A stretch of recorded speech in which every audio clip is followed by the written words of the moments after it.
Hey friends, Shayla here. So, it's been a while since I've done one of these kinds of videos, and I thought I would take you guys along as I go book shopping today. I think I'm going to end up making 2 stops total. Right now I'm out in front of my local Barnes & Noble, which is about 20 minutes from my house. It's actually a few towns over because the towns where I live aren't super huge, except for the one that I actually live in. It's fairly big. But anyway, so I'm going to go there. And then there's also a comic shop down the road, which is better than my local one, at least for selection. My local one really only has like superhero comics, where the one further down here has a wider variety of comics. And there's a few series that I do want to see if the next volume is out and available. And so, yeah. Anyways, that's kind of my plan this afternoon, and I thought I'd bring you along with me and we'll do a small haul. Even though I know my quarterly haul's coming up, I still thought you guys would like to come and join me and kind of see what I do when I go book shopping. So, cue the montage.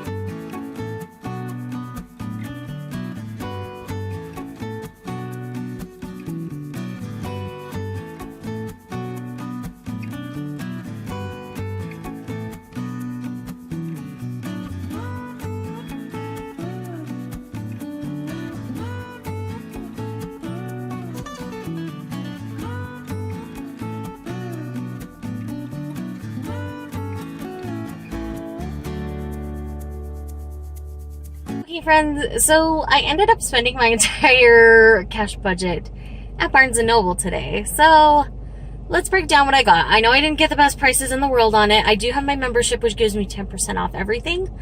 But I know that I probably could have found better deals on some of these things, but I kind of don't care at the moment. So we're just going to go with it. I did get quite a bit.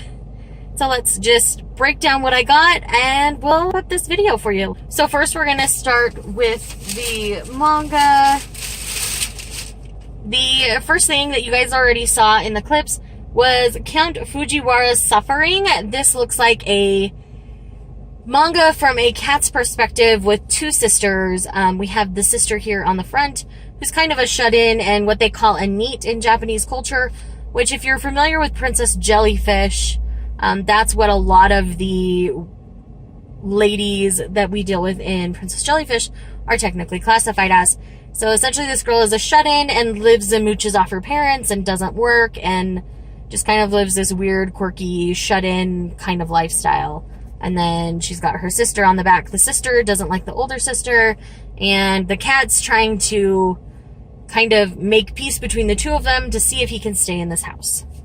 Next up, we have 3 releases that technically come out on Tuesday, but my local Barnes & Noble, they're really good to me, and if the shipment is in a few days early, they'll always check the back for me because they are the best. I absolutely adore them. And so I have Overlord Volume 11, which you guys know I've been loving to collect this series. And then we have Our Dreams at Dusk Volume 3, which is a really powerful and, for me, educational series. Because of where I live and the type of, what am I trying to say? The type of atmosphere that is present in the state, and especially the county in which I live, I'm learning a lot about LGBT culture and how they look at each other, like look at themselves and things. And so I find it really educational to me. And it's helping open my eyes and be even more understanding of my LGBT friends in the community. And so the great thing about this particular volume of manga is the mangaka is non-binary. So that's something that I think this is the first non-binary mangaka published in the US. And it's a powerful story. It's beautiful imagery, but it delves into the deep and dark that these LGBT teens and other adults that they interact with are facing, and it's beautiful, for lack of a better way of describing it. Like I say, it's very educational for me, so that's why I continue to pick this one up. I know that some LGBT people have a hard time with some of the slurs that are thrown at the characters within the series, but I do find it very powerful, and it helps me make sure that I check myself and I make sure I'm using correct pronouns and things. So I find this to be very important in that regard. And of course, I got lucky enough that they had Ancient Magus Bride Volume 11. You guys know my obsession. I don't need to explain it any further on this channel. If you're new here, it's a thing, it's a mood, and Chise and Elias are everything to me, and I just love them. So that is it for the manga portion of this haul. I've got 2 books, and then I picked up, throw that in the middle here as a break, I picked up a new bullet journal. This is a different brand than I've previously used. I did not like my Moleskine, so I'm going to go ahead and try this one. This is, again, a dot grid bullet journal, but I want to give my bullet journal kind of a facelift, and for October especially, I want to do something good and fun, and I'm really looking forward to rebooting my bullet journal. So if you have any bullet journal suggestions or things you would like to see me bullet journal about, let me know in the comments down below.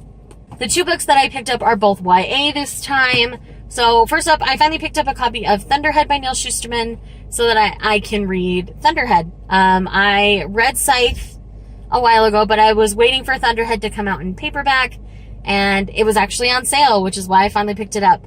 So yes, Thunderhead it is. I am excited to continue on in this series.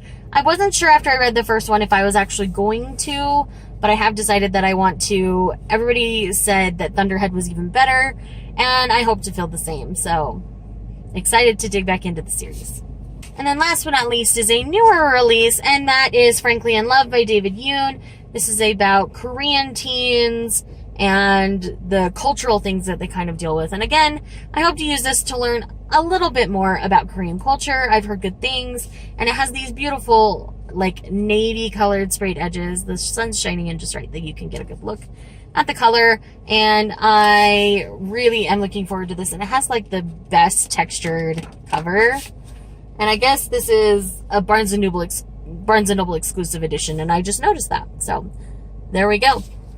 So friends, I hope you enjoyed coming book shopping with me, and hopefully you didn't get too dizzy in the process. Thanks again for watching this video, and I will see you guys next time.